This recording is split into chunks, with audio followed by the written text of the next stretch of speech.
I would have one of our facilitators to present a slide to us. So would like us to abide by these rules and avoid whatsoever form of distraction. So I would send that earnestly now.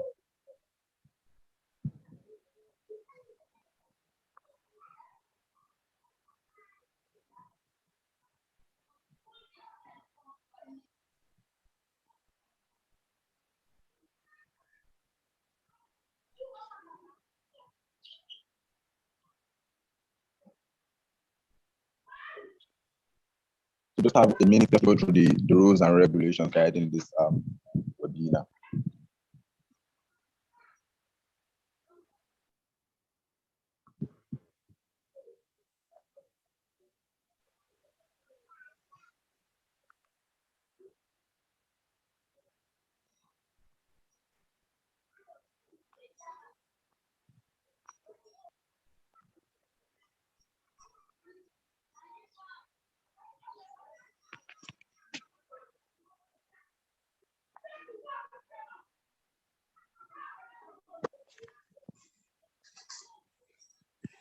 All right, so to those of us that are yet to access the chat box, rule number one is you kindly mute yourself as you come into this call so as to avoid unnecessary distraction.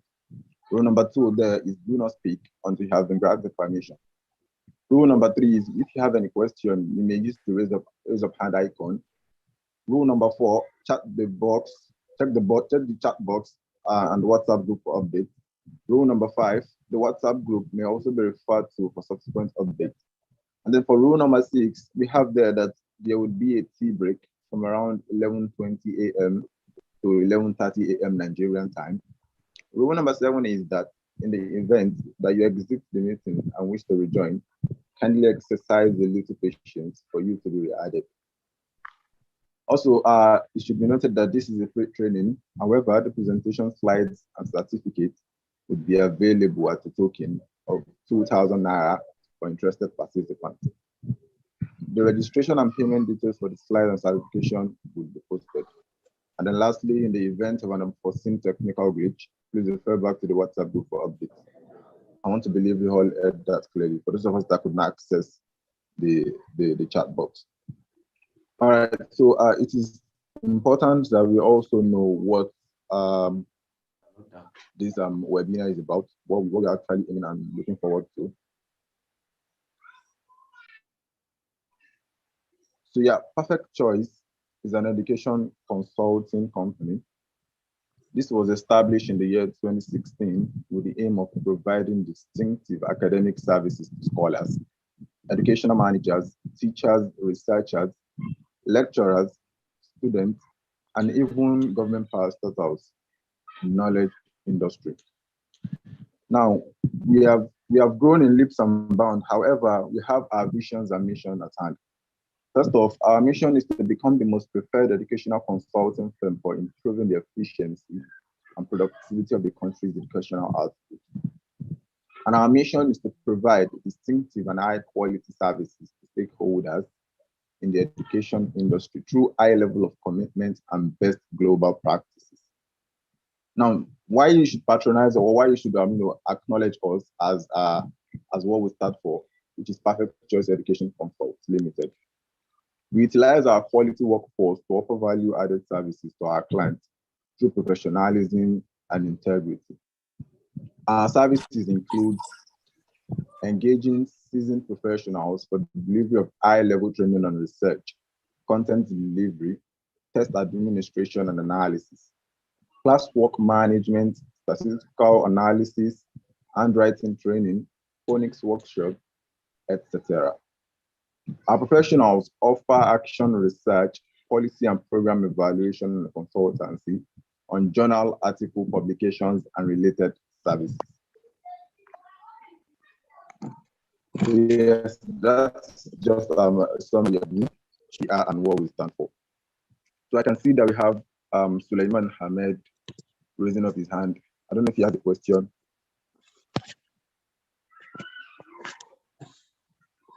Suleiman Ahmed, do you have a question?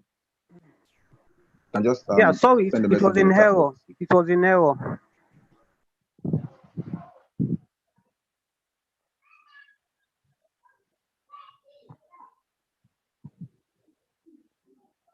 All right. I think Suleiman Ahmed does not have a question. I will just assume he does not have a question yet.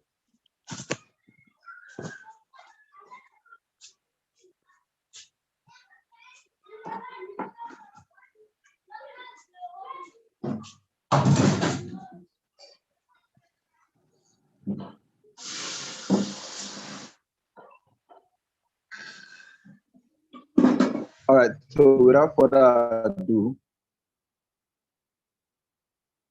okay, I can see that we have someone else raising up their hand. Ashim, start. Do you have a question? Yeah, all right. Good morning, sir. Hello. Hello. I can't hear you clearly. Can you please speak louder? Hello, good morning, sir. Morning, I can hear you now. Actually, my observation is just that I don't know, maybe the recording of the meeting is ongoing right now.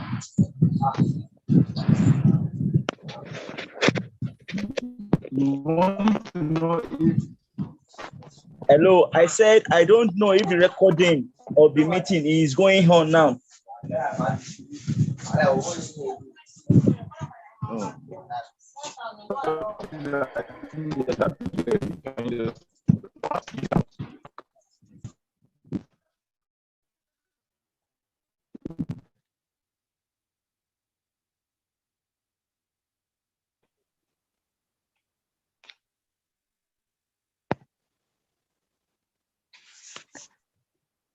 Yes, good morning, everyone.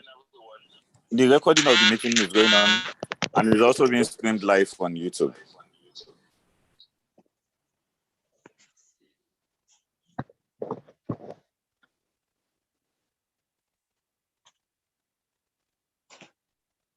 All right, thank you for that one.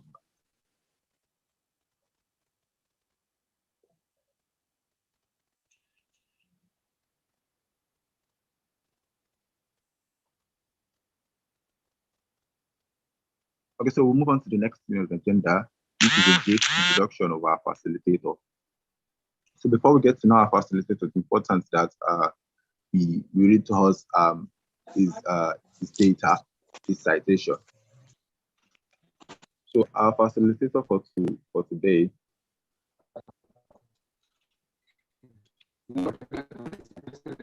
is hello, I could hear some background voices. All right, thank you very much. So our facilitator for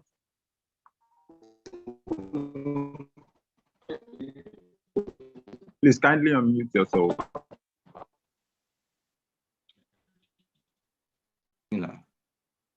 Hello. All right. Good morning, so everyone. Good morning. Welcome.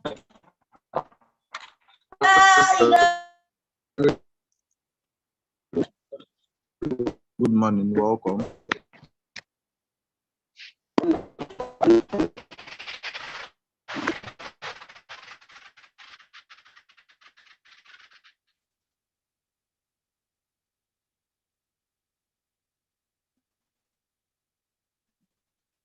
So I've just sent the rules and regulations again.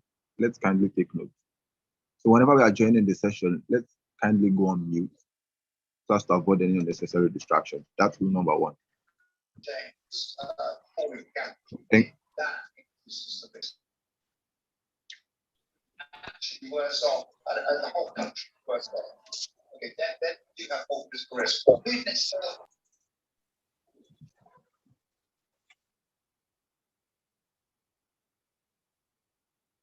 Thank you very much. So we have a facilitator for today to be Dr. Saba Abdul Wakil. So Dr. Saba Abdul Wakil Olawale is a seasoned scholar of repute who holds a PhD degree in fisheries science from the University Putra, Malaysia. Prior to commencing his PhD in 2018, he bagged his MSc with distinction from the University of Lagos, Nigeria, as at 2015, and a BSc in fisheries with a first-class grade from the Lagos State University in 2012. Dr. Saba has been a keen interest in multidisciplinary research methodology, statistical data analysis, systematic literature reviews, and meta-analysis. He is a well-published scholar in high-impact and reputable local and international journals, and has over 100 citations to his scholarly works. He has won a number of conference travel grants to foreign countries, including South Korea and the United States of America, and as well Canada. He is currently a lecturer at the School of Agriculture, Lagos State University. Permit me to introduce to us Dr. Sabah Abdulwakil Olawale for his presentation. Please let's share our facilitator in the comment section before we hand over the mic thank to you our for this. All right, thank you. Do I have the floor now? Yes, you have the floor, sir. Okay. So thank you for the introduction. So it's my pleasure being here to share this little knowledge on the use of Google Scholar for literature search and review. I hope my screen is visible. Okay. So talking about our topic of today, maximizing Google Scholar for literature search and review.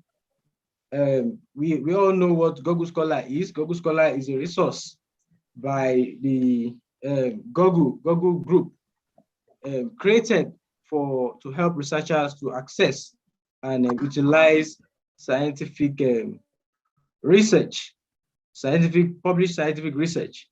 And as such, it is something that is very, very important for particularly African scholars to utilize in their research sojourn. So today we'll be looking at a number of items regarding the use of Google Scholar for research. And after introducing the course, I'm going to be talking about the need for thorough literature search and research, and the databases available for literature search and management. Google Scholar is a good alternative for research in lieu of paid databases.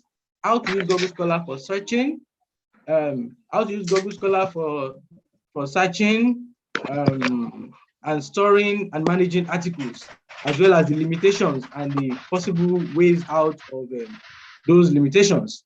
So first of all, we all understand the fact that science is a very important endeavor that facilitates societal development. And we know that without scientific research, there's no nation building. Unfortunately for us, in this part of the world, this important aspect of our endeavor is not taken so seriously. And that is why we are having deficits in terms of knowledge and development. Most of the poorer nations, when you look at them, you realize that they have this deficit in terms of the attention they pay to scientific research. And that is the story of Africa. Our own story is too blood. It is a shadow of yesteryears. And we are always at the backseat of everything in the Committee of Nations. And that's why societal development is backward at the moment. And when you look at it, at the moment, no African nation, no African country, as we speak, spends up to 1% of its GDP on scientific research. This is a very sorry state, except for countries like Morocco and South Africa and Madagascar. So these two countries, they spend almost 1%, but still less than 1%. And let's see what we can see, the level of development we can find in these countries. So it is telling us that one of the reasons for our backwardness is actually a debt of focus on the important scientific research. So for us to get out of this problem, for us to break this jinx, we need to move. We need to take research very serious. We need to move from consumption of knowledge to production of knowledge. We need to move from innovation, from stagnation to innovation. We need to do more research so that we can be competitive in the Committee of Nations. And we need to spend more on research. We need to spend more. We need to invest in the capacity of. We need to invest in our capacity so as to ensure that we can measure up with what is happening globally. So there is a need. That is why there's a need for standard library databases in African nations. As we speak, most of our libraries are still in the past. And there's a need for us to seriously invest in our libraries. The best libraries we have at the moment can only be found in few African nations, and making it challenging for us to compete favorably with our counterparts around the world. And for us to do a thorough literature review in our research, we need very good library databases.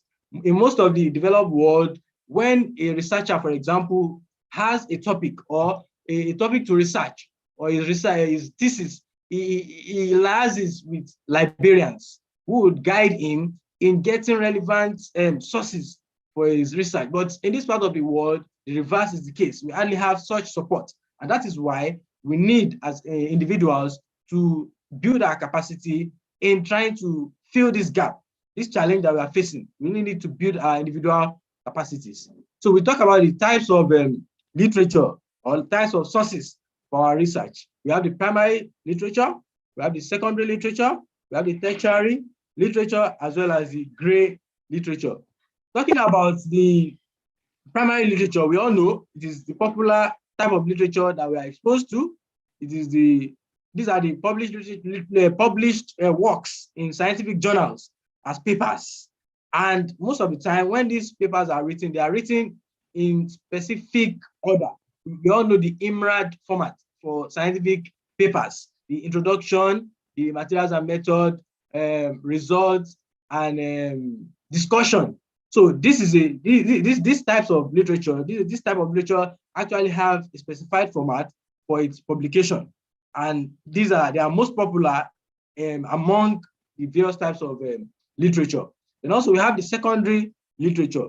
For the secondary literature, here the publications rely on primary sources, and most of the time these are reviews. And we have different types of reviews. We have the conventional reviews that only synthesizes information from different published primary papers. It may be subjectively synthesized, where we have the conventional review, and in some cases it can be systematic literature reviews, where a systematic procedure is being followed to actually bring out new insights, to bring out evidences from existing primary works. An example of such include review journals, monographic books, textbooks, handbooks, and manuals. Then we move on to the tertiary. We move on to the tertiary scientific literature. These are literature that are published based on primary or secondary sources and are aimed at scientists who work in different areas apart from the subject matter of the publication. It's normally written outside the normal scientific style. And we can, example of such publications can be found in magazines, science magazines, newsletters, science articles, and the likes.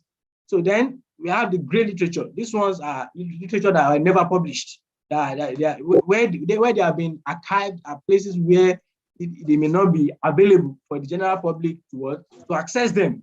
So we must understand the existence of all these kinds of literature, and this understanding will help us in navigating the Google Scholar database. Then now, looking at the databases, which one can we say is the best among these types of publications? The primary literature, secondary literature, tertiary literature, as well as the gray literature. Which one can we say is the best? There's no best. The answer lies in your interest as a researcher or as a scientist. It all depends on your target audience. What you are trying to push forward. Is it to address a scientific audience, or you are just writing a general paper to address a larger audience, or you are publishing literature in reputable international journals? So whatever your goal is, will determine which of these kinds of literature are the best. So we cannot say primary is the best, although we know primary literature are actually the most popular types of literature we can find. So we move on to the various databases that are available for research. If you want to get your research articles for your research, published articles for research, what are some of the databases that are available? We know many of them, although in this part of the world, probably we find it difficult to access them. So some are discipline specific, while others are generic. A good example is Scopus or the Web of Science. All these databases, they have different functions, apart from providing us with the published literatures, they also help to rank the quality of different journals. So some institutional libraries provide access to some of these databases that we have said earlier, and we hardly have such in Africa here. So many institutions in Africa hardly provide this access, and therefore it's important for us to try to maximize what we have at our disposal, and that is what the use of Google Scholar. So this is a list of a number of other databases that we can make use of. So now let's look at, I want to give us an example, a glimpse into a typical library database. And I'm going to be using the database of my former institution, my alma mater, University of Malaysia. So here you can see, just for us to know that in this part of the world, we still have a long way to go. So looking at this database, once you log on to the database of the university, you'll be welcome. Then you need to log in. You can see there's a login here. So after I log in, I put in my number and my password. And the next thing is for me to be welcomed. You can see welcome.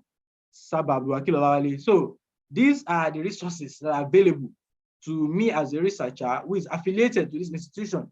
And these are the kind of resources that should be provided to many of us who are here as researchers or students, wherever we find ourselves. So here, I can log in and you can see the alphabetical orderly numbering of the different databases that are available from A to Z. So we have, for example, when I go to J, you can see Journal Citation Reports. That's a Web of Science database. We have Jove, we have JSTOR. So once I click on this, I can access a number of things that are ordinarily not accessible to people who are not affiliated to my institution. And you look at when I go to S, I can see many other databases, Science Direct. We can see Scopus is also there, and many other databases. So the benefit of this is that even if you don't have Google Scholar, you can access many of these publications in these various databases. Now, this is an example of Scopus. So when you go into Scopus from that database, because when you do this normally on your website, on your browser, you can't access Scopus. It can't give you the required paper. And even if it gives you, you don't have access to download them. So now here I'm able to, I made a simple search, and here something has been returned. I said impact of COVID-19 in Nigeria. And so I have 265 documents as results. So most of all the results I have here are articles indexed in the Scopus database. Example of the access that we can have to research articles. But as I've said earlier, we have a dearth of such opportunities here in Africa. So now, what are the types of accesses we have to journals and to articles? Most of the time when you search on Google or Google Scholar, there are some times when you try to click on the link and it gives you only the abstract. You cannot get the PDF version of that particular file. So those ones are most of the time subscription-based journals to pay before you can access them, while some other ones are open access. And the problem with open access is that there's this great injustice when you talk about journal publication that we all know. The big journals of today, what do? You as a researcher, you are being sponsored. It's either you are sponsored by the government or you sponsor yourself to carry out a research. The people pay through the money paid by the public, the tax money paid by the public. Your research is being sponsored, or probably you sponsor it by yourself from your meager income. Then government authors, after you finish to carrying out the research, you do what? The next thing you do is to try to publish. You publish, you pay to these journals. And in some cases, the institutions pay for these journals to publish these journals. But at the end of the day, the authors who spend their money in doing the research, their knowledge, their efforts in doing the research, they get nothing. All the benefits eventually goes to the publishers. And this is a great injustice. And that is why it is not fair for researchers to still go ahead to continue to pay for researches they have conducted with their own efforts, money, and only the journals continue to enjoy the benefits of such efforts. So there's an injustice. So we need to understand the difference between the open access journals and the subscription-based ones. So whenever you try to access a particular article and it is not accessible, it means that that article is probably a subscription-based, and you need to either be affiliated to an institution that will provide you access to that article, or other options that people take in accessing such articles is for them to contact the researchers. You can go to the article and try to check the email address or contact of the researchers who published the article and request from them. So this is another option through which people access such. I personally have received a lot of requests regarding some of the articles that were published in some subscription-based journal, particularly our book chapter. So people come to ResearchGate, they come to my email to request for the full text of this, and at times I do what I try to provide it to them just to assist their research endeavors. So now, why do we need to carry out thorough literature search and review? Why? We all know that as researchers, we stand on the shoulders of giants. We stand on the shoulders of existing well-known researchers, because you cannot just hook up an idea and say, okay, this is the research I want to do. No, for you to carry out the research, you need to look at the existing information on that. So a lot of things will be pointed out through your thorough literature search and review. So the essence of doing literature search, one of it is what helps us avoid unnecessarily repeating existing research. Have you ever carried out a research whereby you have started working on it and only to discover that somebody just published something very similar to what you are doing recently, and at the end of the day, to render your efforts useless in the long run? So it saves a lot of time and effort if we as researchers try as much as possible to ensure that we look at the state of information regarding our various research areas before we embark entirely on our research. And this diagram is showing us the purpose of a literature review. For example, one of it is that it helps to show relationships between previous studies and theories. So you may want to look at, okay, what are the relationships between the previous studies that have been carried out in this area of research I'm interested in. Then it also helps us to find out what information already exists in your area of research. It helps to identify research gaps. Then also, you can also use it to find other people working in your field. For example, people are looking for positions, probably somebody looking for a PhD position or a postdoctoral position. One of those ways in which you can identify relevant professors who can accommodate you is for you to search through the literature and look at people working in your area of interest. So you can go to the paper, try to look at their contacts and talk to them one-on-one based on their history of publication. So literature review does a lot of benefits in this area.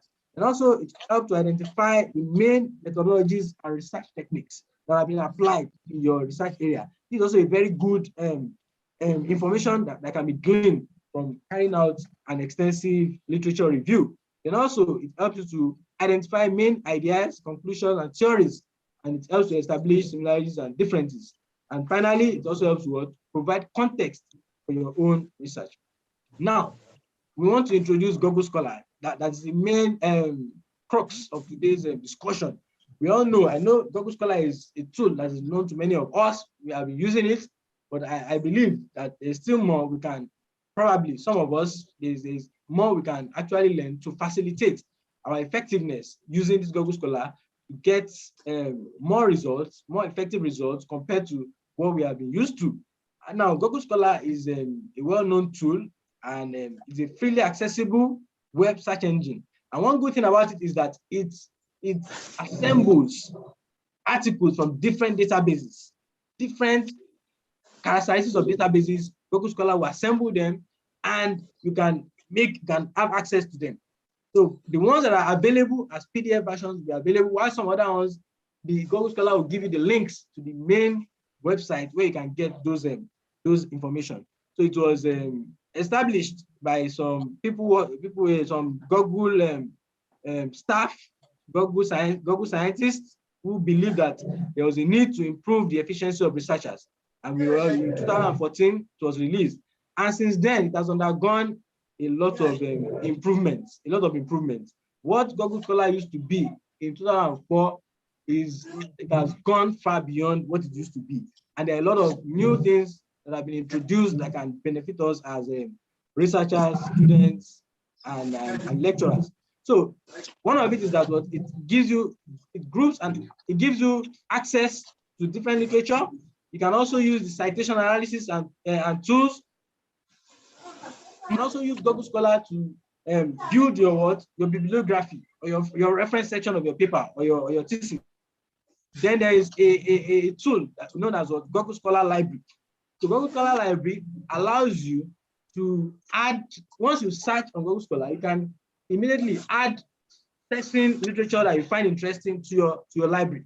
So once you add them to your library, it remains there. Even if you search using other keywords, whenever it brings the same papers you already added, it notifies that this one has been added. So you don't spend extra stress going through a previous paper you have already gone through. So this is one of the benefits. Then also you can get the PDF version, PDF access of those articles. Then also you can also export citation. For example, Google Scholar now, after adding articles to your library, there are some versions of those articles that you can export to other tools. For example, we have EndNote, we have Mendeley, and so on. These are reference management tools. So you can export whatever you get from Google Scholar into this reference management tool. And there's one free one that I've been using lately. We call it Ryan. So you can export all your results from Google Scholar into those tools, and they help you to manage your articles in a way that it makes it easier for you to bring out the best of information from them. And also, it provides, it combines, as we have said it earlier, several databases, and also there's what we call advanced search of articles. So this one helps you to limit the results you get from your article search, such that it gives you only the relevant results that are applicable to your research. Adam. Assalamu alaikum. Please help us to use a slideshow so that we can see your slide. So here.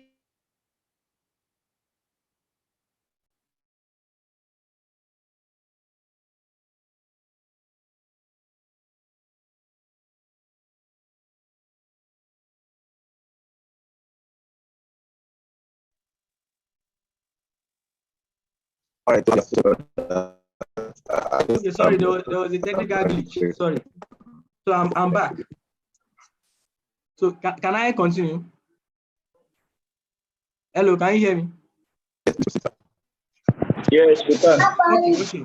Yes. So yes. So looking at this typical Google Scholar. So the advice for researchers is that when we want to access articles, the best thing for us is to go straight to Google Scholar and not Google. Yes, if you want to look for many other information, videos, images, news, and the likes, you can go to Google. But if you are research oriented, it's better you limit yourself to what Google Scholar, because of the various interesting tools that helps you to get maximum information from Google Scholar. So the first thing is that this is search bar. You can see the search bar. You type in your keywords. And another thing we should understand is that searching in Google Scholar, we need to identify the keywords for the specific search that we are making. For example, here I have impact of COVID-19 on Nigeria's economy. One of the things I should do is that I should get synonyms for many of the wordings I have in these statements. Impact of COVID-19 on Nigeria's economy. Some of the alternative words, coronavirus for COVID-19. So if I search with COVID-19, I may also search with what? Coronavirus and other variants. Nigeria's economy, I can search with Nigeria or Nigeria's livelihood and many other synonyms that could come up. Then the impact, I can change it to effects. So these are other things that we will not discuss extensively, but they are also important in what? Getting maximum information from your search. So now, one of the things we enjoy is that it tells you the results. After you have searched, you can see under here we see about 19,200 results will come up. If I go to Google Scholar now and I try to search it, you'll see the same result. So it has given me about 19,200 results, and this is it will give us an idea of the accuracy of our search. If I change these keywords and limit it further, I should get less amount of results, and that makes it easier for me, because how do I want to go through 19,200 results for my research? So it may not be realistic. So the best thing for me is to limit my search as much as possible. And the Google Scholar Library, we are still coming to that, will help us to navigate, because once you add any article you have already added, even if you change your keywords, you already find the article in your library. So you don't waste your time on that article, you go to other articles that you are yet to consider. So this is very, very important. So number 2 here, you see the number of results. And number 3, you can limit your search to particular time. So we have time-based filtering option. So you can limit it to your time. And as scientists, we know that the more recent your references, the better. The more recent your references, the better. And it's usually recommended that we refer to articles published within the last 5 years. Mostly, they should form most of what we cite in our various research articles, not articles published in 1952, 1890. No, those are no longer relevant now, because a lot of development must have come up in that area of research. So we'll try to limit it. So one of the things we can do is to limit it. You can say since 2018.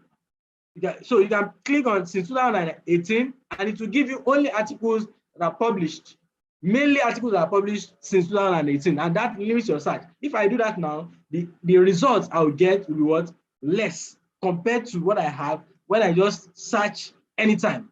So anytime will give you everything available anytime.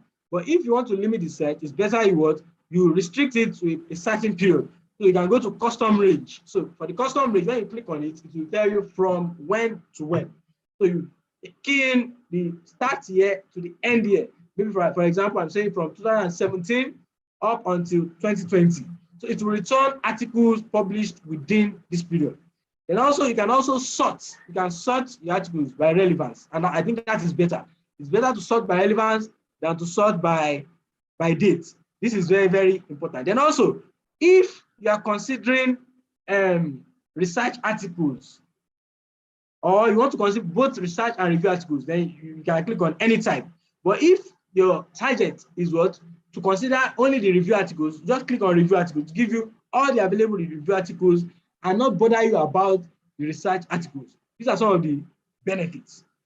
Then also another thing you can do on Google Scholar is to create email alerts for specific topics that you have identified. So anytime a paper is published on that particular topic, you'll be alerted that somebody has published a paper on this particular area. So you can be abreast with the current happenings in your area of research. So now, looking at number 4 here, you see COVID-19 pandemic and economics. So it will bolding all those keywords that are relevant to your search. It will bolding them. And through that, you will know if this particular article can be relevant for you or not. Then underneath here, you see the name of the author, the first author, as well as the year of publication of the article.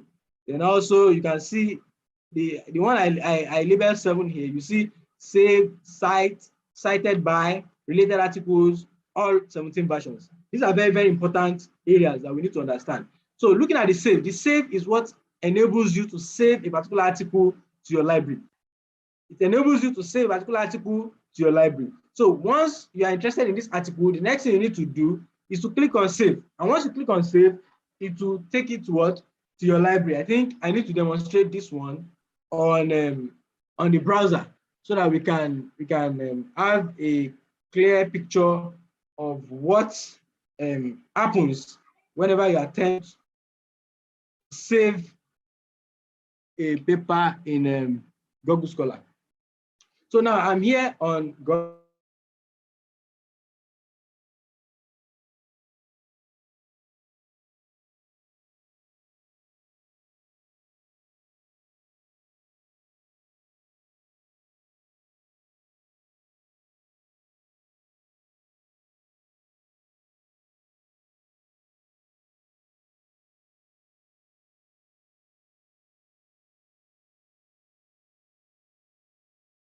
Google Scholar. So this is a good example of what we can have. Let's assume I've clicked on this. Sorry.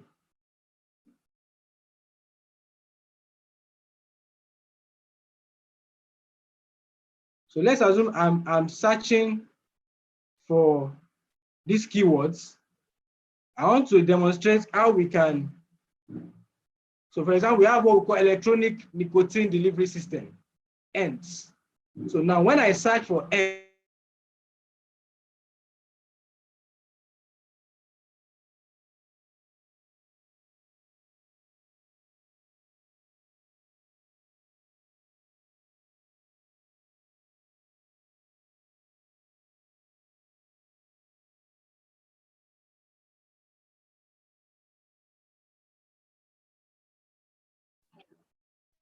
so I'm still where I am.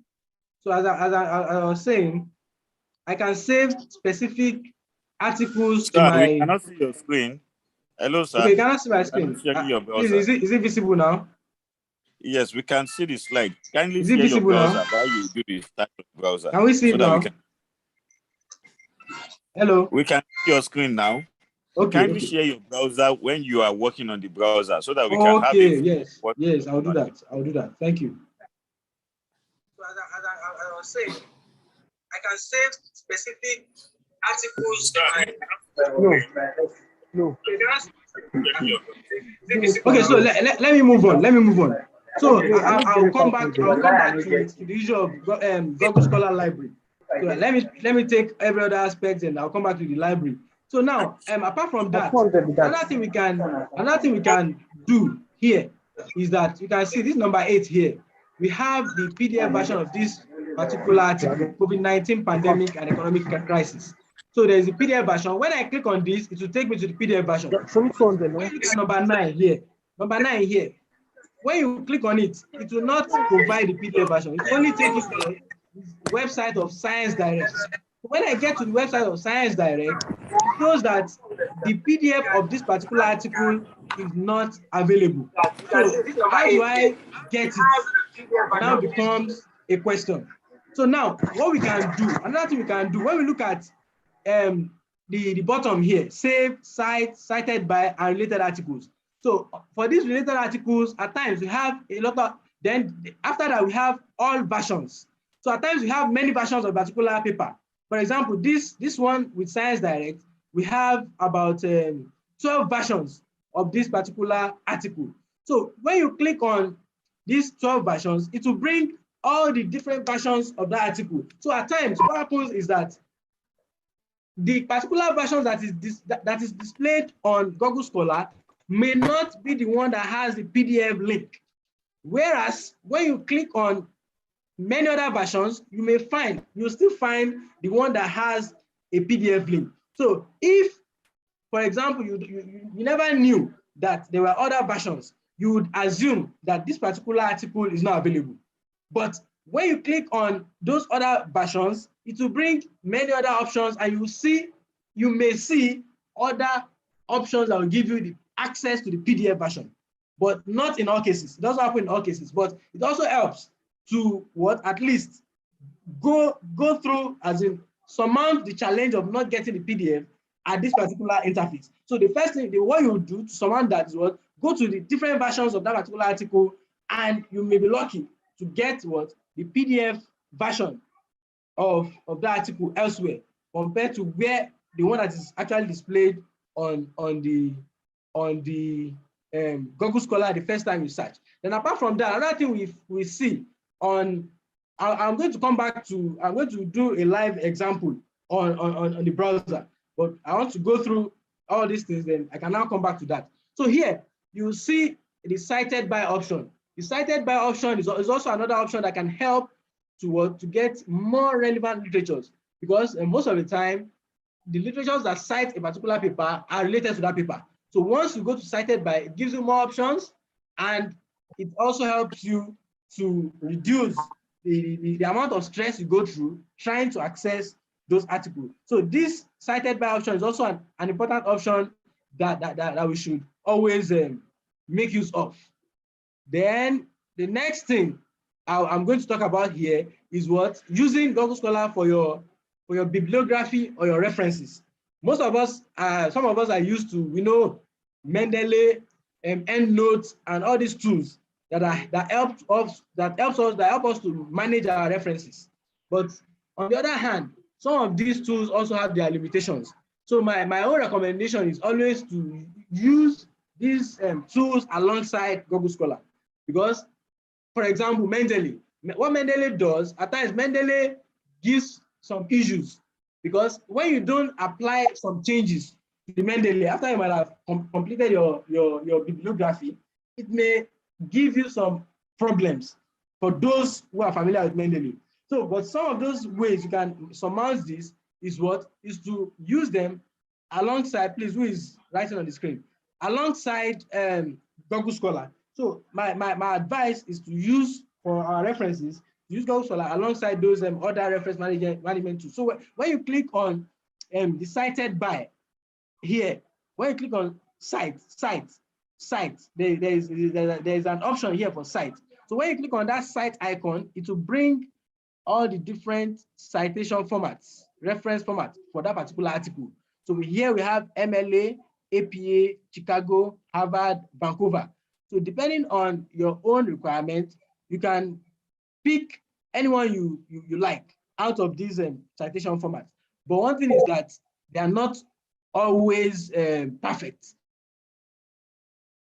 The perfect requirement, but this can be what? A stepping stone for us to build our references or bibliography. So let us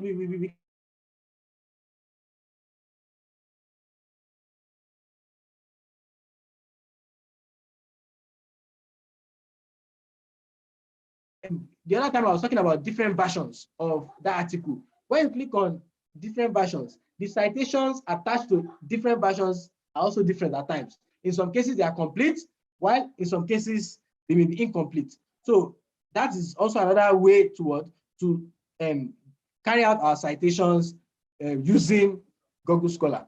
So as I was talking about Google Scholar Library the other time. So here is an example. When you look at them, when you want to use Google Scholar Library. So here you see the star on the top right. So this is my library. So when you click on my library, you will see all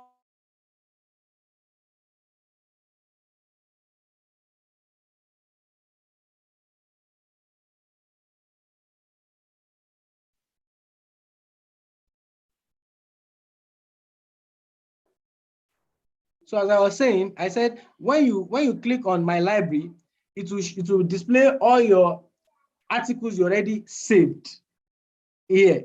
All the articles you saved here will be displayed in my library. Another good thing about my library is that when you save any article, you can create a title for a particular group of articles. For example, I'm searching for effects of COVID-19. If, for example, I'm searching for effects of COVID-19, all the articles that relate with effect of COVID-19, I can save them under, I can say COVID-19. I can save them under COVID-19. And on the other hand, if I want to search for maybe the effect of climate change, for example, I can save all articles that have to do with effect of climate under climate change. So anytime I need information on COVID-19, I just go to my library and click on the title that relates with COVID-19. And anytime I need information based on what I've done in the past on climate change, I go to my library and click on the heading that has to do with climate change. So there I can easily manage different research works. Maybe I'm working on COVID-19, I'm also working on climate change. So I can work alongside using Google Scholar Library. I can work alongside while working on COVID-19. I can also be working on climate change. And it makes it easier for me to manage my library. So this is another tool we can actually make use of. So my library is very easy. Just click on my library, you create a title for each research work you're actually embarking upon, and that will help you to manage those works. While now look at my library. For example, I've clicked on my library, so showing all articles in your library. So now look at this left side. We have all articles. Now we have reading lists. So now I have different groups of articles.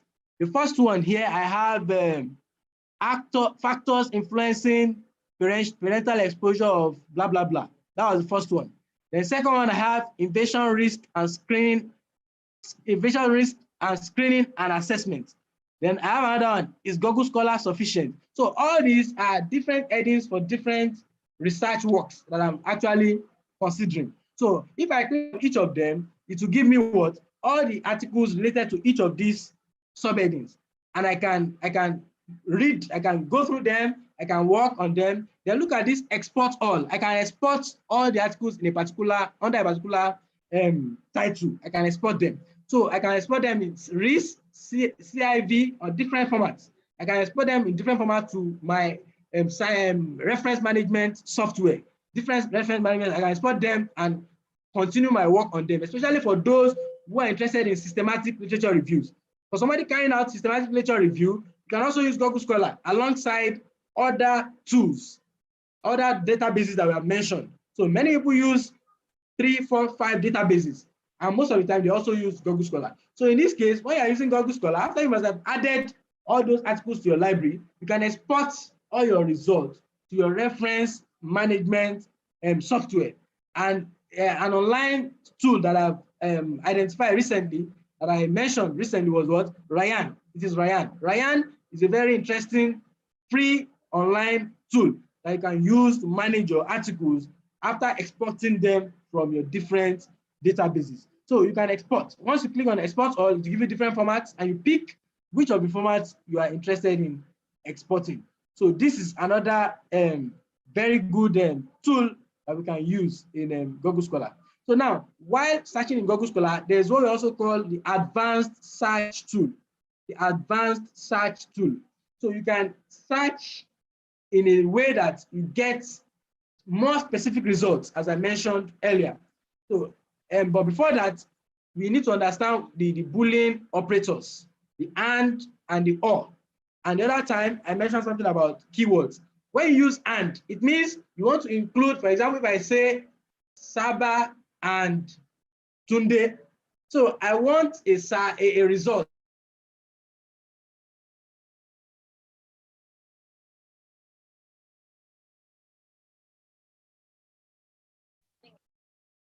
So for example, if I say Saba and Tunde, I want a result that will include all that will include those two acronyms, those two words must feature in all my results alongside. They must come alongside each other. So, but if I use or, Saba or Tunde, it will give me everything that has only Saba and everything that has only Tunde separately. So the results will be more compared to when I say Saba and Tunde. So this is a way of trying to limit what results you are going to be getting. Now let's look at the advanced search option in Google Scholar. So looking at the advanced search option, you realize that it gives you an opportunity to carry out an advanced search. And for you to carry out advanced search, there is this three bars up here. Can we see these 3 bars up here beside Google Scholar? Once you click on those 3 bars, you will see an icon for advanced search. Once you click on this one, the icon for advanced search will come up. So once you click on that advanced search, this is what you get. You get this. So you get the platform for your advanced search. So on this platform, what you do is that, for example, here I'm trying to search for invasive fish species, invasive fish species, alien fish, introduced fish, and so on. So now it says with all of the words. So all the words, all the various keywords that you are interested in, all the various synonyms that you are interested in, you include them here. So you put them here. Then, in case you are looking for an exact phrase, then you come here. You don't need all of the words. Then use that exact phrase you are interested in. Now, it also accepts with at least one of the words. So you just say, okay, at least it must have invasive, alien, introduced. It must have at least one of these ones. You include it here. Then it can, another beauty of it is that without the words, anything you don't want to feature in that particular search of yours. For example, in this one I'm searching, I want to see only fish. I don't want to see shellfish. So here, I'm going to include this here that any result I'm going to be getting, I don't want shellfish. Any result I'm going to be getting, I don't want plants. I want only what? Fish species. So once I put it here, the result it's going to be giving me will be exclusive of what? Shellfishes and plants. So this is a very, very interesting tool. So here they said where my words occur. It said anywhere in the article. So it doesn't matter where you find it in the article, or probably you want to limit it to the title of the article. You pick which option are you interested in. Then, in case you're interested in targeting a specific author, you include the name of the author, or you want to target a particular journal, you include the name of the journal, or then you can also limit the date of your search. So it's similar to what we talked about the other time. So you can also limit. So this one will now give you results that are what? More streamlined. They are more streamlined. When you look at it here, look at the bar here, you will see some operators, some mathematical operators, like the plus, the minus. So the plus here is telling us that all those other words that we added, it will add them. It means if you know the shortcut, you can come here without going to the advanced search, you can use plus and minus to include and exclude certain keywords.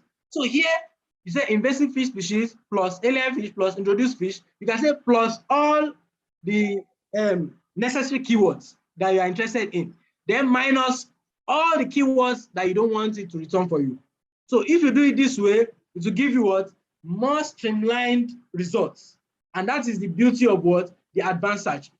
On the other hand, if you did not streamline it this way, what will happen is that it will return both what you need and what you don't need. And that will be counterproductive. It will waste more time than necessary. So it is important for us to understand this particular tool because it limits wasting of time. Look at this one again here. You said alien fish, introduced fish, invasive fish, or alien, or introduced, or introduced, then minus shellfish, minus plants. The same thing. So here you can see this, the results we have here compared to the previous one. The previous one here, it was not so streamlined. So here we have about 16,700 results. But here we are having just about 3,190 results. So it shows that it helps you to streamline your search so that you can easily manage what you are getting at the end of the day. So this is very, very important. Now, I want to go through, now there are some limitations. If there is time, I still want to demonstrate some of these things I've discussed on the browser, but I want to run through the entire presentation, then I'll come back to the demonstration of some of those things to make it clearer to us.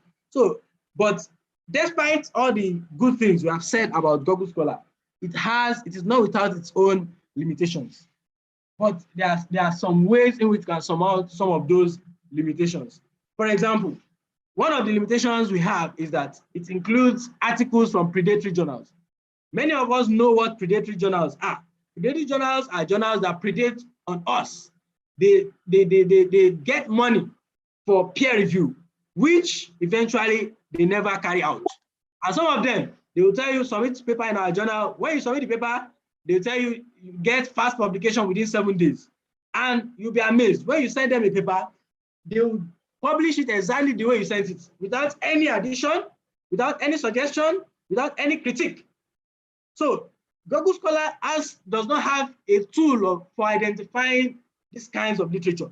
And as good scholars, as world-class scholars, what we need to do is to work on credible publications, not predatory publications. So Google Scholar still includes predatory, and that is why the onus is on us to also understand what predatory publications are. What are they? How do you identify them? How do we know that this particular journal is a predatory journal, is not a reputable one? So we must, as scientists, also equip ourselves with the knowledge and information about such types of substandard publications, because Google Scholar does not discriminate. It gives you everything.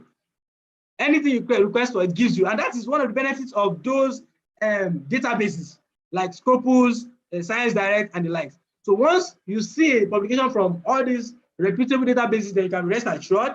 But on the other hand, once you are not sure of what they are, you need to look out. You need to be on the lookout to be sure that you are not wasting your time on what?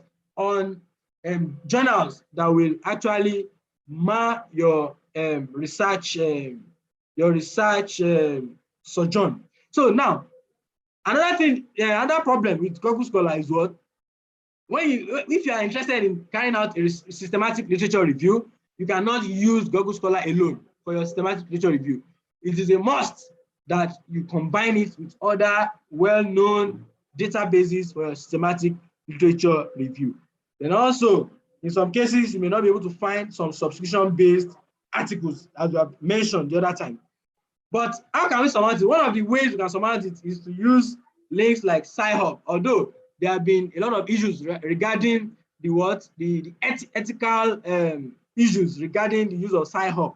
But one thing is that what I've observed with Sci-Hub is that in many cases, they provide accepted versions of the articles. They don't provide the real published version. They provide the accepted version or the proof. The proof of that article, they provide it to you. And anything you cite from the proof is as good as citing the main paper. So Sci-Hub can be very useful for us. For articles we are not able to get on Google Scholar, just go to the website of Sci-Hub and put in the DOI of the article or the title of the article, and it will return that article to you. So many people have used this to surmount some of the challenges. Then also, as I've mentioned earlier, we can request some of those articles from the authors to whom those articles belong. Then, as I've said, we need to equip ourselves with the knowledge of identifying predatory publications. And also, we need to know those reputable journals. Then some of the ways we know is some journals are university-based. So maybe in Nigeria here, we have a journal that belongs to a university, maybe University of Ibadan, University of Ife, and the likes. So such journals can also be trusted because we are sure that academics must have gone through your submission.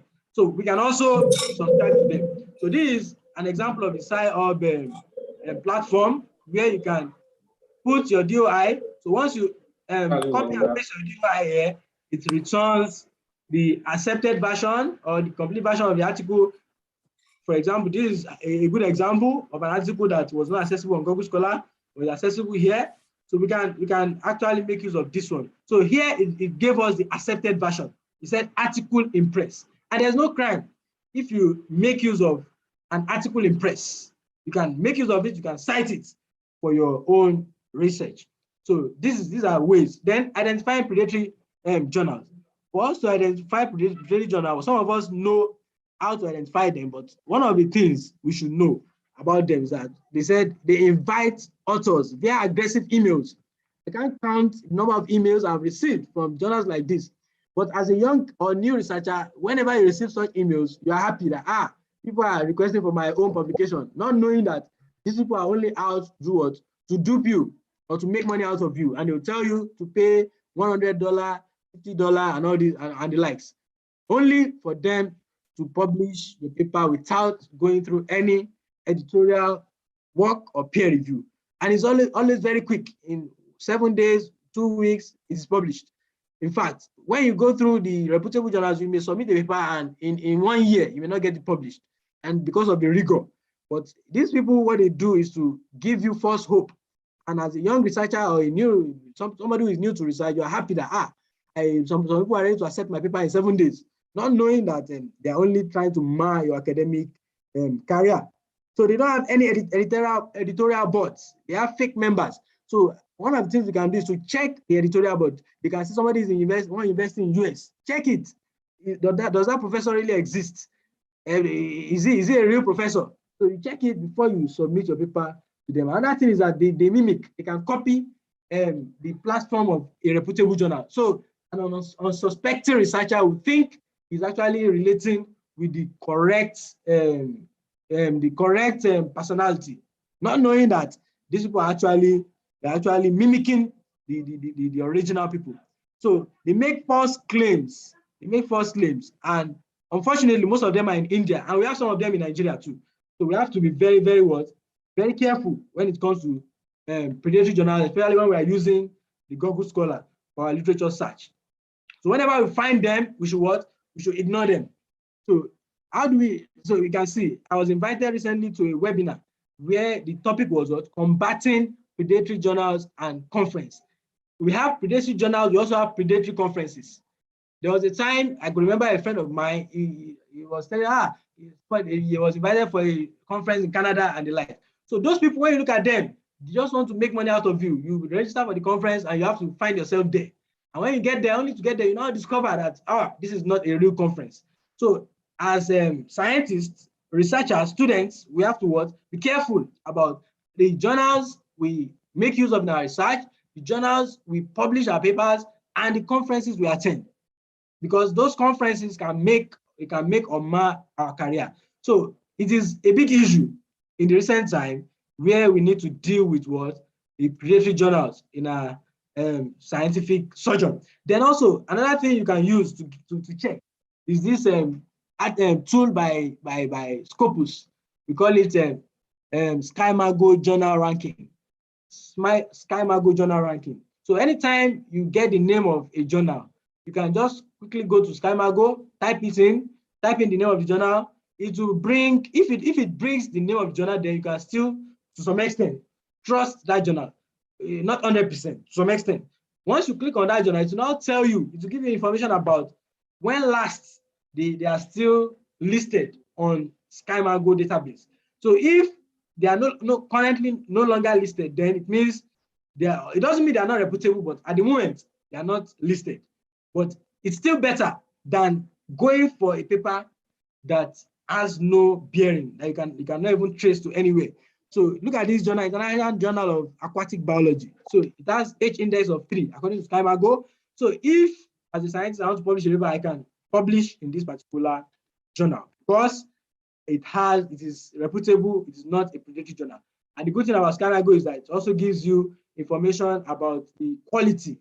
It gives you quartiles, Q1, Q2, Q3, Q4. So it gives you how good, how reputable, how solid is the particular journal. I think now we should have a break so that by the time we come back, I'm going to try to demonstrate some of those things on Google Scholar before we call it a day. So moderator, please, can we have like a 5 minutes break? Sure. Absolutely. Yeah. Thank you very much, Sean. It's up to you.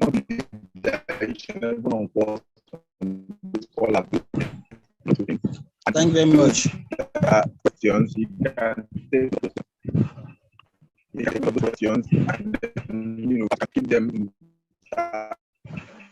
write them in your notes. We're going to have question and answer after which you must have taken practical usage of the Google Scholar. Moderator, we can't hear you clearly. Moderator, we can't hear you clearly. All right, so can you hear me now? No. Please kindly get me now.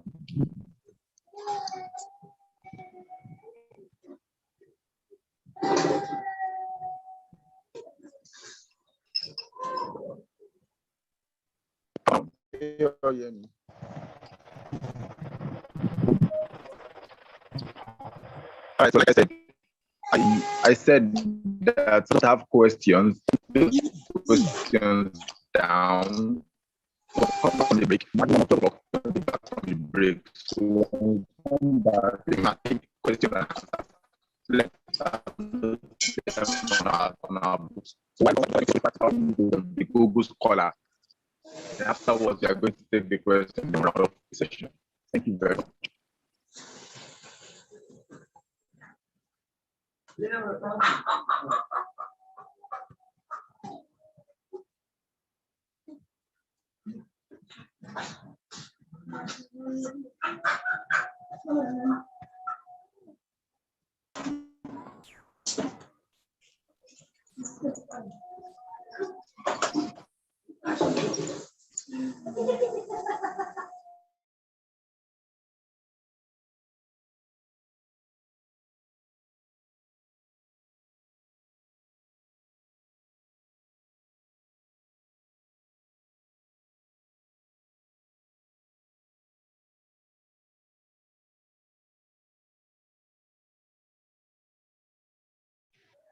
Moderator, kindly leave your information in the chat box. We can't hear you clearly, and we might need to get your message clearly.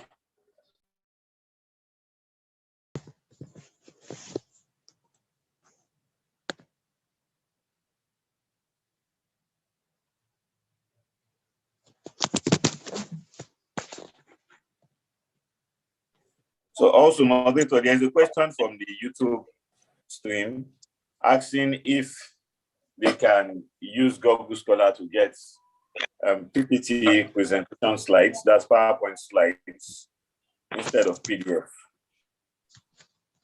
Okay, quick answer to that. I've never been opportune to get a link to a PPT slide from Google Scholar. It's more of articles, publications, papers, books, book chapters, and so on. Thank you. Thank you.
And after a lot of I will come when I'm child.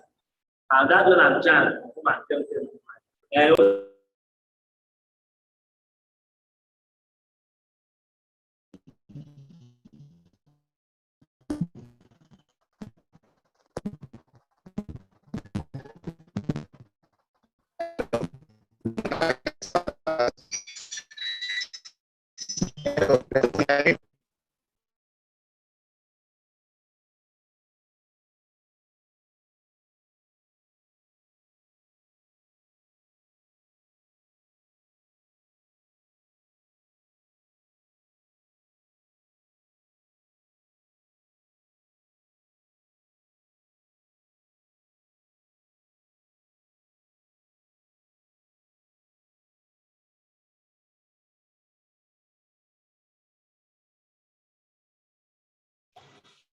For whoever wants to talk, in case our mic is, kindly let's change our location so that we can get better reception of bandwidth.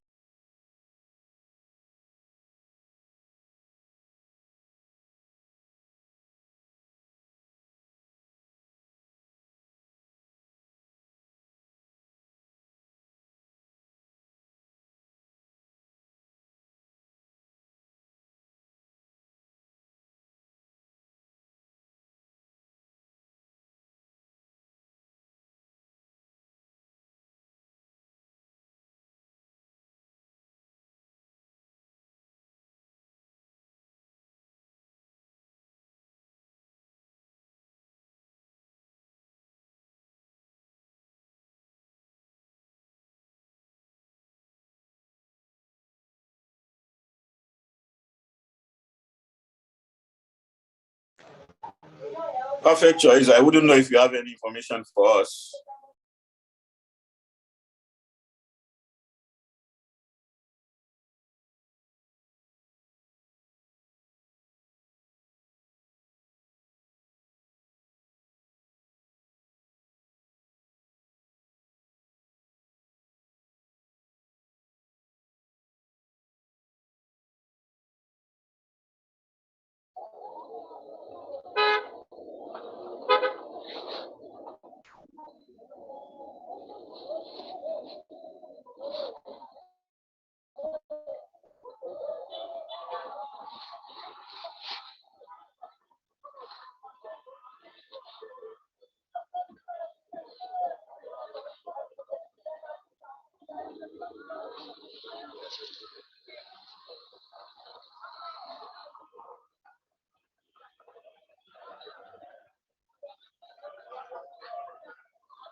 Perfect choice. Please, can you kindly help us mute Jalili Sanusi and others who are unmuting their mic and not talking?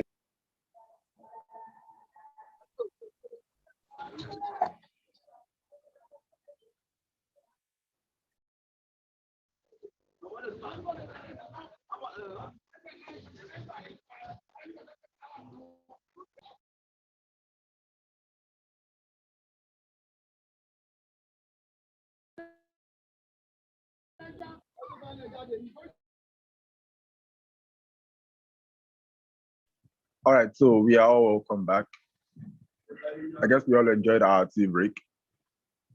So this time I would like to go through the practical usage of the Google Scholar. So I don't know if Dr. Saba is still on the call with us. Dr. Saba, yes. Are you there? Yes, I'm here. All right, sir. So we shall begin very soon. It's 12 already. So I don't know if you can share your screen so that I can take us through the practical usage of Google Scholar. So is my screen visible now? Is it visible? Yes. Okay. Okay, so quickly, I want to scramble around this. So now I have a search term, fuel scarcity in Nigeria. So that's very familiar to us. So now we have about 40,000 results here. So here, I may want to limit my search to maybe since 2018. I'm limiting my search, so now I have 13,000 results. So it makes it easier for me. Then also, if for example, I need a particular range, I can say, okay, 2018 to 2021. So that's another, so these are ways of limiting the search. So here I have 12,500. That is one.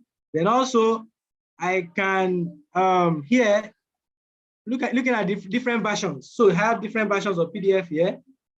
Then I'm looking for a link that does not give the PDF option.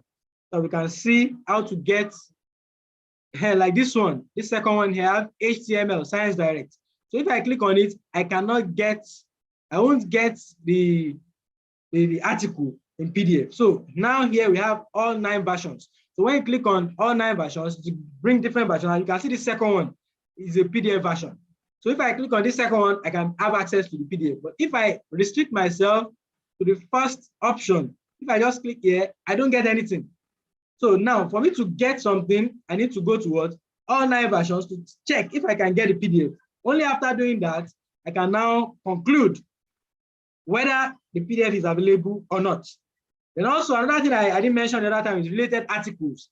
So after searching and you get a very good paper related to your area, you can also look for related articles. Most of the time to bring very related articles. Articles that are very close to what you are looking for. So here I have about 101 related results. So once you add all this to your library, for example, if I want to add to my library, I just come here, save. So once I click on save, you can see that's brought me to what? Save to my library. So I have different labels. So here I have factors influencing parental health, invasion risk, is Google Scholar. Now, this is a new topic, fuel scarcity. So I can create a new one and say fuel scarcity. So if I say done, so my paper will be saved under fuel scarcity. So this icon will now become blue. So anytime I search any similar thing and it brings this article out, I see it as saved, and it makes my life easier. So that's the how to add articles to the library. Now, how to access your library. If you want to access your library, just click on these 3 bars up here. Sorry, the library is on the right corner here, my library. You click on my library here on the top right corner. So once you click on it, my library, it will bring out all what you have in your library. So this is my library here. So I have I have a reading list and different labels.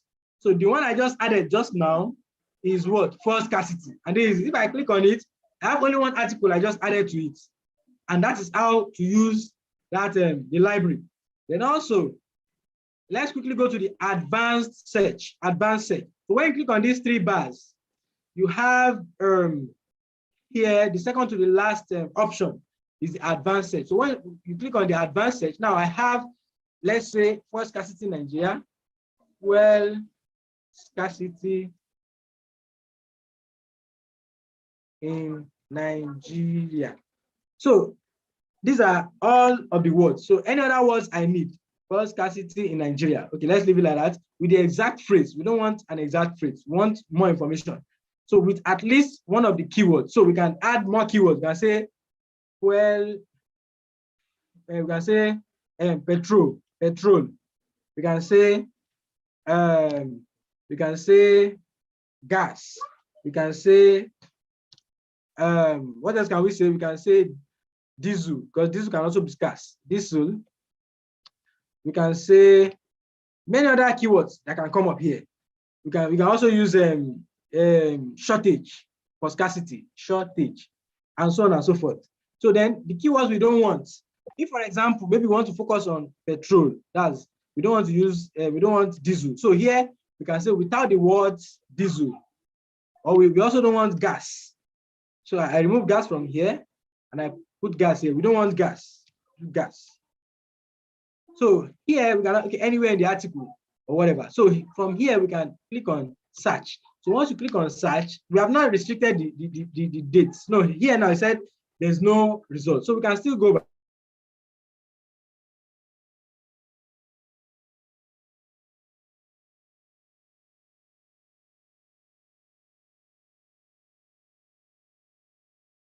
Back and still modify until we get that particular the result we want. So we have fuel scarcity in Nigeria.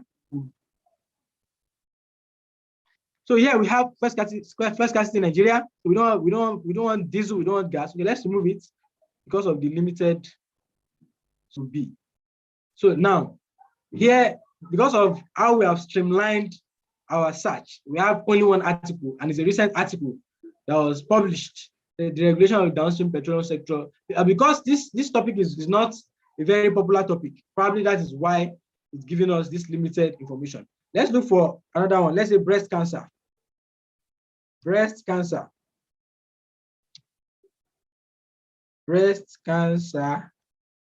in Nigeria. So if you have breast cancer in Nigeria, what are the exact phrases? You can say disease,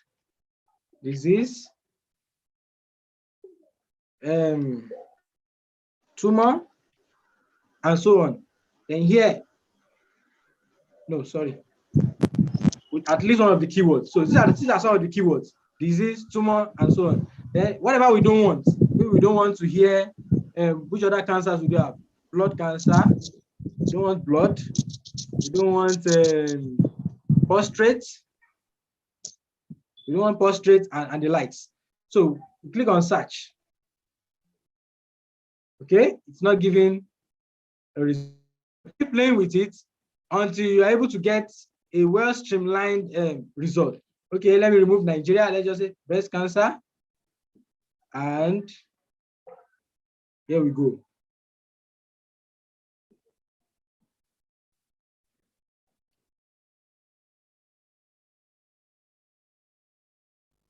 Sorry.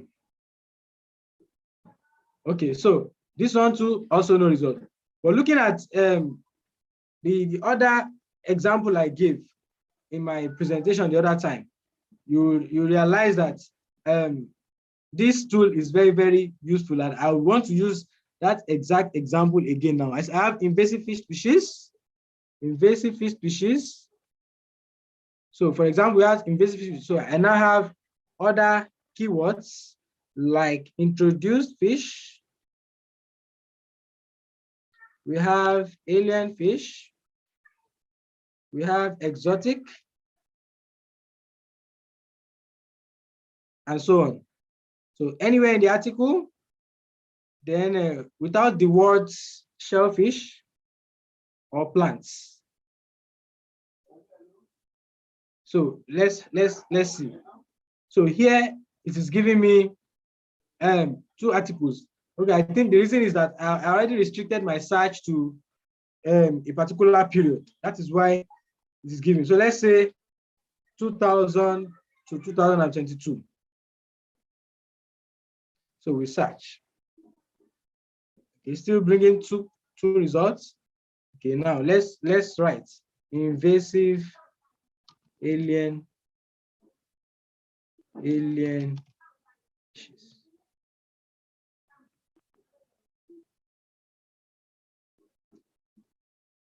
So the good thing about it is that it limits you to the specific kind of literature you're actually looking for. That is the beauty of this advanced search. So now let's look at other tools that we have talked about. Now let's look at let's see. We have looked at related articles. Yeah, let's look at citations. So now when you click on citation here, you can see different citation options. We have the MLA, APA, very popular one, the Chicago, and the likes. So here it will display the name of the authors, the title of the article, the name of the journal, the issue number, the page number, and the likes. So all these ones, we can easily copy the citation here and paste it wherever we want it in our publication. So this is also in our papers. This is also very, very important. Then apart from that, when you look at here, down here, you see some bolded words. So these bolded words, the bolding those keywords that you actually typed in search term. So when you are looking at the area of results, you see those bolding texts. They'll give you an idea that what you have searched is actually part of those things that have been returned. In some cases, you may not see any of those keywords in what you have searched for. And that is also very, very important for us to understand. And then finally, I want to go to SkyMago before we move on. So my advice is that let's go to that advanced search and try to play around with it, put in our keywords and all the various the keywords we want, the ones we don't want, because okay, I think that one that gives you other relevant keywords, it's similar to what we refer to as or as a Boolean operator. So when you put alien or invasive or introduced or exotic, so when you put all those things, it will bring all articles that have all these things in different places. So if I say alien, or that or will be in capital letter, or invasive, or introduced species. So if you type this one, so it will give some results. But if I change it, this is 23,600. If I change this all to and, it will reduce the number of results that we are having. Sorry, and should be in capital, all caps. So if I do it this way, it will give a lesser amount of results. Slow internet.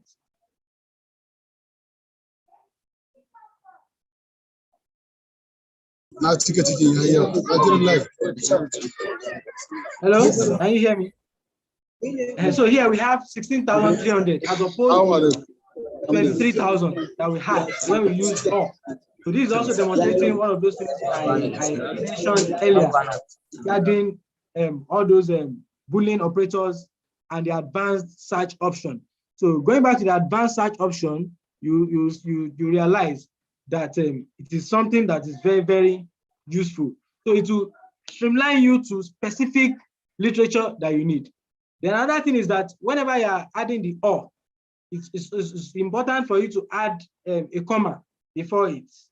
Let me go again and show you. So alien, comma, and invasive, comma, that was what I missed out, and introduced species. So this way, it gives you, although same result, it's same thing, even if the comma is there or not, it gives the same result. So these and many more options are things we need to play with. So my aim is just to open our eyes to all these available tools that we can use on Google Scholar. So I want to open the floor for questions so that anything I've left untouched may be addressed during the process of question and answer section. So I thank you all for your rapt attention and for following this presentation, for being part of this. I hope that the little that I'll be presented here will serve as a beneficial information for each and every one of us, so as to bring forward our various research endeavors and scientific knowledge sojourn. I wish all of us the best of outing for today's webinar and subsequently in all our endeavors. Thank you very much, and God bless each and every one of us. Thank you, thank you, thank you. So, moderator. All right, thank you very much, Dr. Saba. That was a very good presentation, and I really appreciate you. And I'm very sure that everyone here has actually learned. So I think they should also appreciate as well. So if you like to appreciate, do that in the chat box. Thank you very much. So we'll be taking questions and answers next. Moderator, your line is breaking. I can't hear you clearly. Hello, can you hear me now? I can't hear you clearly, seriously. Can you hear me? Am I not enough?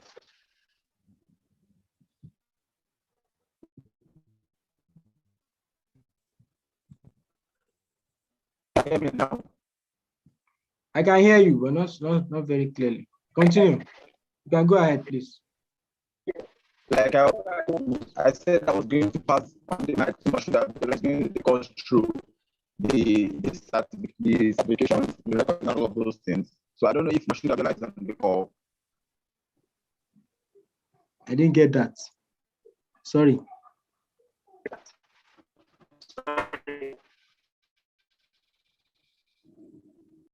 Hello, moderator. Moderator, kindly change your location so that we can get better bandwidth to be able to communicate with the webinar. Thank you.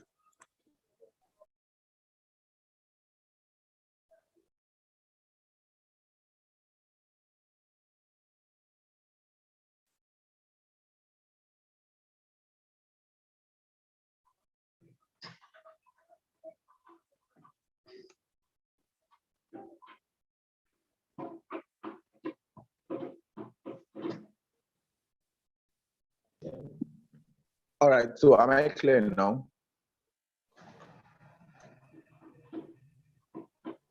That's better, moderator. All right, so I was saying I was going to pass the mic down to Mashuda Biola. He is going to moderate the question and answer section while he also takes us through.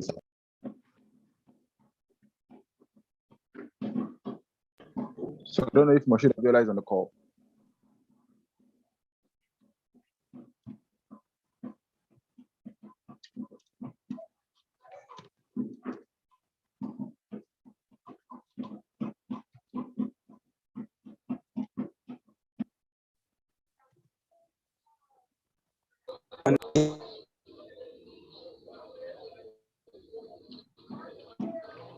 We can't hear you at all. Is someone talking? It seems the network is not Hello, good good over afternoon. there. Good Okay, afternoon. good afternoon. Oh, thank you, doctor. Welcome. We appreciate your presentation. May Almighty God be with you. We appreciate our participants, our scholars that have attended this seminar, this webinar. I want to inform you that we have a certificate of participation. Can you hear me, please? Yes. We have certificate of participation and the training materials in PDF. We have them in soft copies, and the certificate and the training materials are only. I've sent the account number, our account number to this platform. I will send it to WhatsApp as well. Perhaps you may need the certificate of attendance and the training materials. Welcome once again. We appreciate you all. Thank you for attending. The account number will be sent Hello. on our service. Thank you.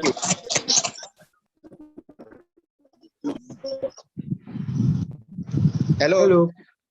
Okay, we can hear you.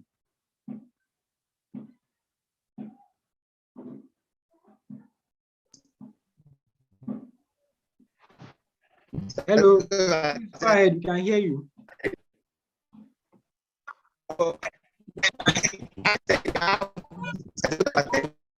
Not clear. It's not clear.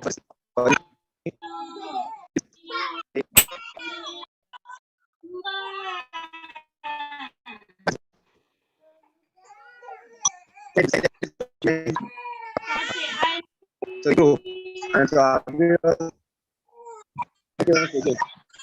in addition, let's ensure we fill the Google form for attendance and to collect names. Thank you. Maybe you should post the link again, please. Post the link. I can't Can you hear post the you. link? The link to the Google Jumping. form. I Can you can't post hear it? you. Hello. Perfect choice. Please, can you post the link to the Google form?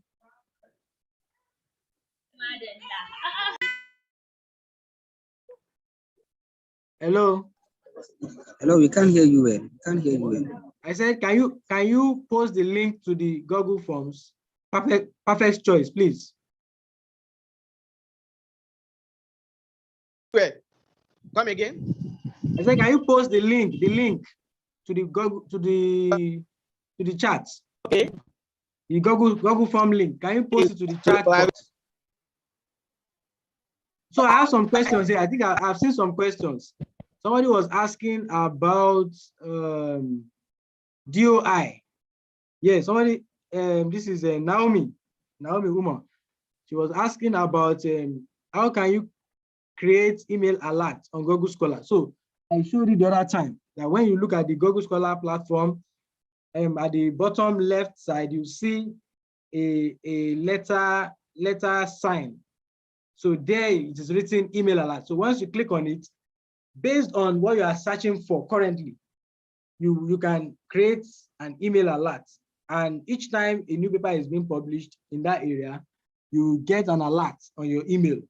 So that is one. Then secondly, what I mean by DOI, it means digital optical identifier, something like that, digital optical identifier.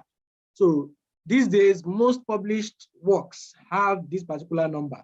So whenever you click, it's a link. So whenever you click on that link, it brings the what? It brings the information or the page, the link to the paper, it brings it for you, and you can either download or access the abstract of that paper. So that's the essence of DOI. So whenever you want to make use of sign up, for example, you just copy the DOI from your browser and paste it in SkyHub, and then once you paste it and you click on download or something, save or something, it brings that paper. It brings that paper to you. And I said it brings the accepted version or the corrected proof of that paper. And in scientific publication, we know that corrected proof or accepted papers are also acceptable to be cited in our various publications. So that is the essence of the DOI. And I said in lieu of DOI, you can also use the title of the article. You can search for the title of the article. That can also help us to access those papers that ordinarily may not be available. So that is it. Then I don't know if there are other questions. Look on informatics. Okay, somebody said, what's the difference between Google Scholar and OneSearch?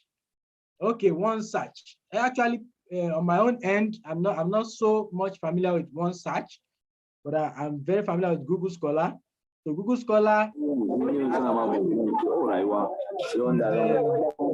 platform that was created for research, and it assembles articles from different databases.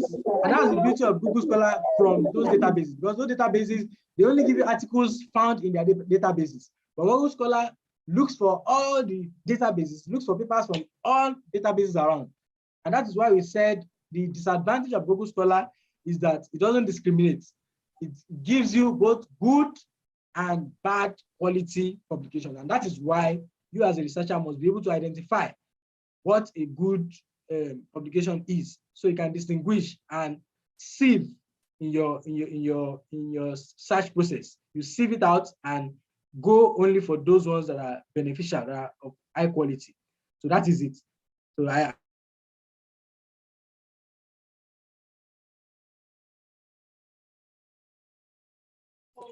Yes, Dr. Saba, no questions from Zoom yet, except the ones I posted earlier. Okay, no question from YouTube. Okay, yes, somebody said, can I demonstrate how to use the SciHub? Okay, I'll quickly do that now. I'll quickly do that. I think we still have some time to do that. So now, SciHub, so you can just go to the website. Like, I need to share my screen. I need to share my screen for you to see. Okay, I think I'm there. Share. So now, on your browser, you go to SciHub, SCI-HUB, SciHub. So we have different links to SciHub. That's one thing about it. So here I have scihub.se. If it works, fine. Yes, it works. So this is scihub.se. So now, I hope the screen is visible. So now you can let's go to Google Scholar and pick up an article that is ordinarily not available. This is a Nature article. Okay, sorry, this one is available. This is my paper. This one is available. We need an article that is not available. Ordinarily not, like, let's see this Science Direct article. So this is a Science Direct, let's assume this article is not available. Distribution pattern of blah, blah, blah. So now this is the DOI I was talking about, https.doi. blah, blah, blah. So when you copy this DOI, then you go to what? You go to SciHub. Yes, go to SciHub, you paste it here, and you click on open. So this paper is not available. You cannot get it even on SciHub, because probably they have not found an accepted version of the paper and you cannot get it. So, but I can assure you that about 90% of the articles you are looking for, you can find. So let's try another option. Let's try another option and see what SciHub will do in providing such an. Let's look, this is another one, the regulation just published recently. So here we have the DOI. So when you copy the DOI and put it in SciHub, open. Voila, this one is available. You can see. So here you have the article being displayed here. So here you can save the article. Once it displays here, you can save. So this is the simple way of using SciHub. So I click on it and it downloads the article for me. So before you now start looking for your database, and after you have exhausted all these options, you have tried Google Scholar, you have tried all the different versions, you cannot get it. You have tried SciHub, you cannot get it. The next thing to do is to contact the owners of the article. Either you go to ResearchGate. That's why many of us should be on ResearchGate. You try and register ourselves on ResearchGate because you can contact many scholars that can be of help to your research. In fact, on ResearchGate, you can ask questions about certain things that are not clear to you, and you see colleagues who would help you out in terms of providing information and the likes. So one thing you should do is to contact the owners of that publication. So once you contact them, either by email or through ResearchGate or through any other platform, so they will always be willing to send you a version of that particular paper that you find very important and interesting to your research work. The only thing is that at times there may be ethical issues whereby the publishing houses would frown at publishing such papers in public databases. So once, for example, for me, if somebody asks a request for my paper, what I do is I send it to them and I give them a caveat that please don't post it to any public platform.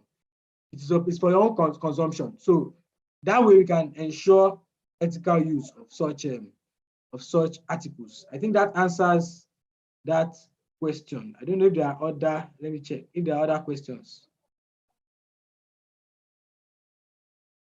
Somebody is asking that if this webinar can be organized again. Yes, in fact, this is an oversight. I think there is a plan to organize another webinar. I don't know. Okay, somebody how to publish. Fine, yes, we can do that. We can do that. But the next one we are having at the moment is what?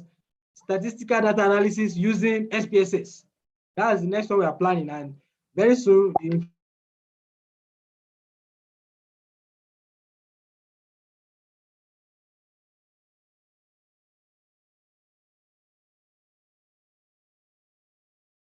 So as I was saying, I said statistical data analysis using SPSS, and very soon information regarding that will be released.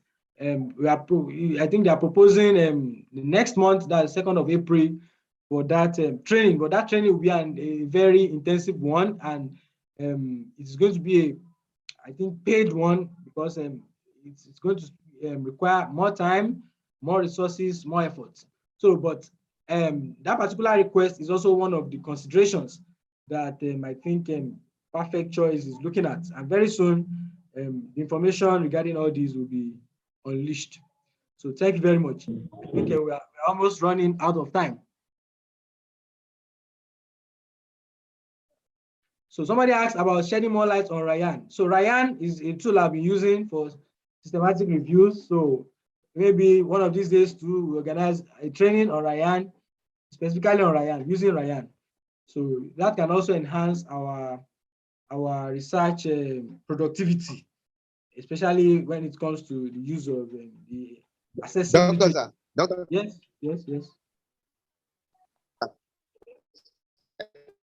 Any information? Hello, sir. Good afternoon, sir.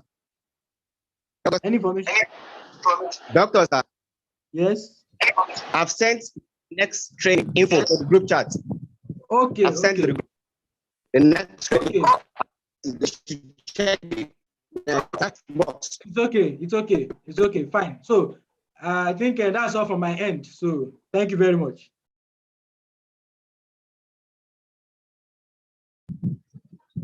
Okay, good afternoon. Hello, our dear scholars.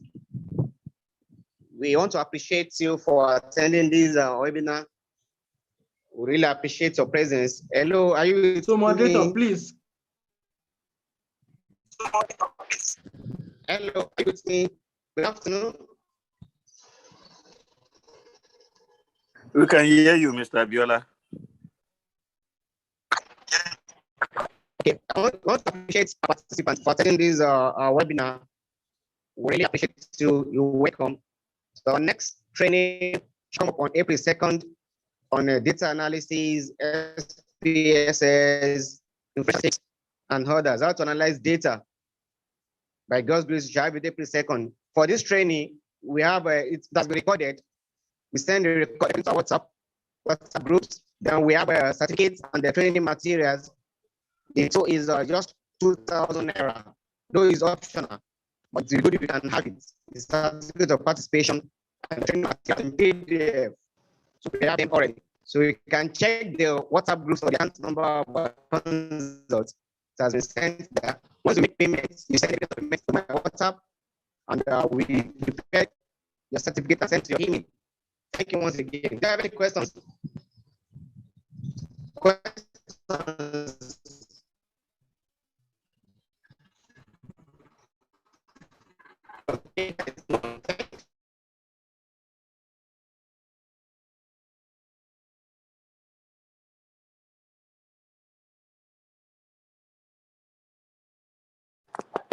So, Mr. Moderator, can you come and close the session?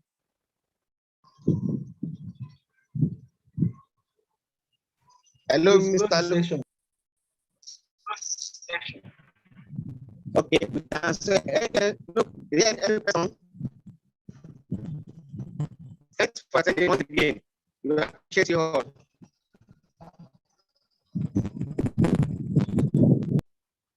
Thank you very much, all. Have a wonderful day. Thank you. Thank you for attending. Thank you for listening. And best of luck in your endeavors. Bye. Thank you so much.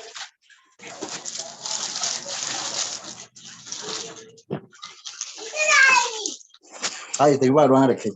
Tunda ka ki bani abunka.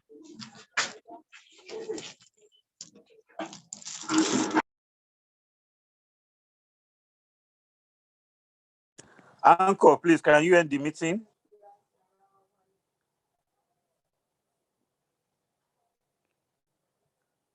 Anchor, please kindly end the meeting.